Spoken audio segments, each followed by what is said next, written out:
Today we're going to talk about PARDA, not to be mistaken with PRADA.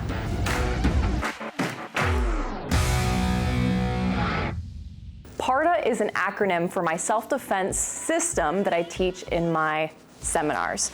So let's talk about a similar system that you're probably more familiar with, which is the Cooper Color Code. And that was made by Jeff Cooper, a ex-US Marine. And this was a situational awareness system that he created, and it goes by color of white, yellow, orange, red, and black. And each color represents a type of awareness that you should have. Now, my system of PARDA stands for preparation and prevention, awareness, recognizing the threat, de-escalating that threat if at all possible, and then if that doesn't work, then you act. And that goes for PARDA. So let's get into it. All right, so the letter P stands for preparation and prevention. So what does that entail? That means you are prepared. That means you have all of your tools readily and available on your person or in your vehicle or in your home. You have also taken the due diligence to take classes, to educate yourself about situational awareness and self-defense in general. That means firearms classes, maybe taking up a self-defense like martial arts.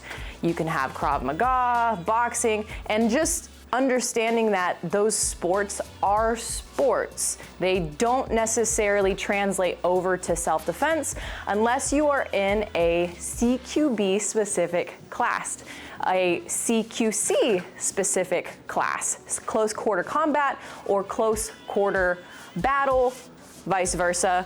Anything of that sort, that's gonna be a little bit more realistic to what's happening in real life. Even then, you have to be able to stress test yourself. You're getting underneath pressure. You're making sure that the techniques that you're practicing are viable and that you can use them against a real person in real time under real pressure.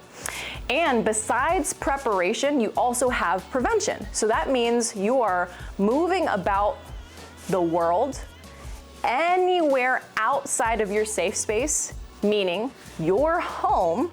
Anytime you exit your home, you have to be moving about the world in a specific way, being aware of your surroundings and understanding that there are bad actors out there who potentially want to cause you harm. We're making sure that we are prepared for those situations in, again, knowledge and self-defense, and then also having those tools. Prevention in terms of not going to areas and places where those situations could be more likely, right? Moving on to the letter A. A stands for awareness, in better terms, situational awareness. Kind of volleying off of our letter P in preparation and prevention, that's a part of it, is being situationally aware everywhere you go out of your safe space, out of your home. A lot of times there's a misconception around vehicles where we treat our vehicle as if it's our home, and that's not the same thing. Even, I want to take it a step back and say, even in your home, you have to have those measures. You have to be prepared in your home if something were to happen, right? But especially when you step out of that safe space, you need to be head on a swivel. You need to make sure that wherever you are, that you are prepared for what could potentially happen. And just putting yourself in that situation, right? Again, situational awareness.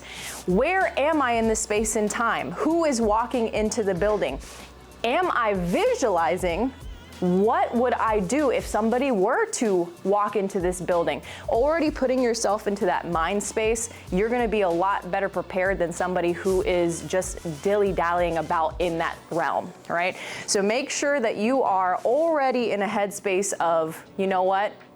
I'm visualizing, I'm seeing, I have eyes on whoever's coming into this space. I know where my exits are. I know my routes, et cetera, et cetera.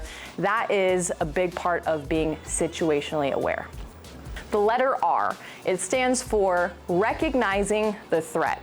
So recognizing the threat entails what we just spoke about in situational awareness. I am looking at who is entering the space. Maybe I can even note exactly what they're wearing. Maybe I can note if they're carrying or not. Do they have a weapon in their hands? Are they wearing a big hoodie and their hands are in their hoodie? Should I keep my eye line on that person? Are they starting to come closer to my sphere of influence? Your sphere of influence is the space in which you can extend your arm and that person can touch you. Sphere of influence. Are they closing that distance?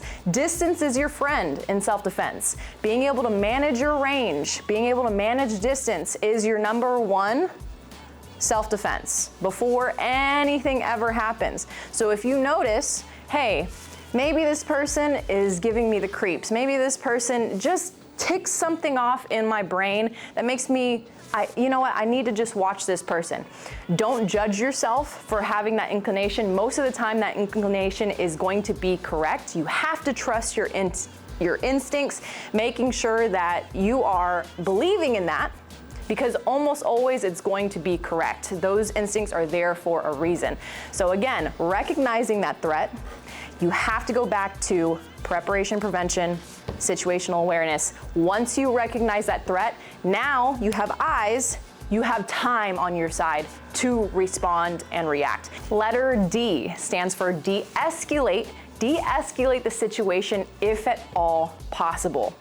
If this is a direct threat to you, or maybe your family, or those in the space, and you had already gotten your awareness of that person, you've recognized that threat, now it is in your hands to de-escalate if at all possible.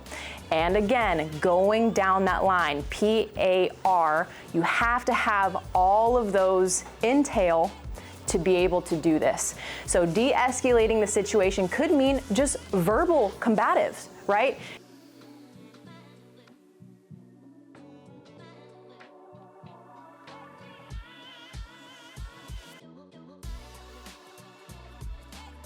So if they're coming at me at 100, I'm trying to approach them at the lowest scale possible to bring them back down to this level, right? So that's a big part of self-defense as well, is just being able to use your words for defense as well. You gotta be able to de-escalate anywhere you can. The best fight to get into is a fight that never happened. And the very last letter is A. It stands for act. If you had already done everything that you could in this particular situation, there are hundreds of thousands of variables that could possibly happen in a given situation. So I'm not going to give you specific examples, right? But whatever situation that entails, you can go down preparation and prevention, awareness, recognizing the threat, de-escalate the situation. At that point, if you had done everything you possibly could, it is time to act. Now, it's not that in this span of time, because again, these situations happen in seconds, literally seconds.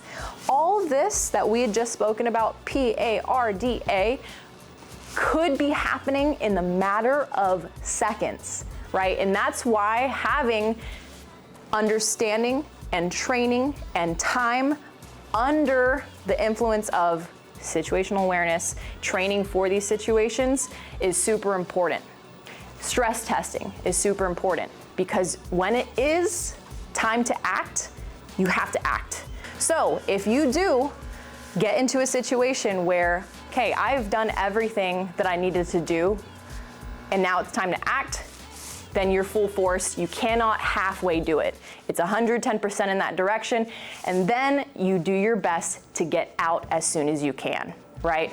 If it's a situation where it's a hand-to-hand combat, you're going to break down this person and escape as fast as you can, right? This goes for anything where your life is potentially in danger. You don't want to stay there. You don't want to hang out there.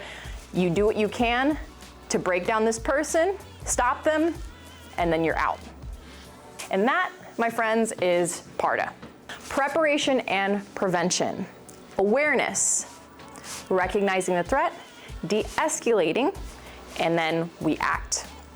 That, once again, is PARDA. I highly recommend that you get familiar with this acronym and then that you go ahead and start to apply a lot of these actions into your day-to-day life. Whether that's starting off with P, preparation and prevention, getting to a place where you can start taking these classes, you can go get your LTC, you can get a little bit more versed in hand-to-hand combat, etc. So team, if you enjoyed this video, make sure to like, comment, and subscribe. Let me know what you think in the comments below. We're here at Gritter, Texas. Follow us on Instagram, YouTube, and team, I cannot wait to see you in the next video. Peace.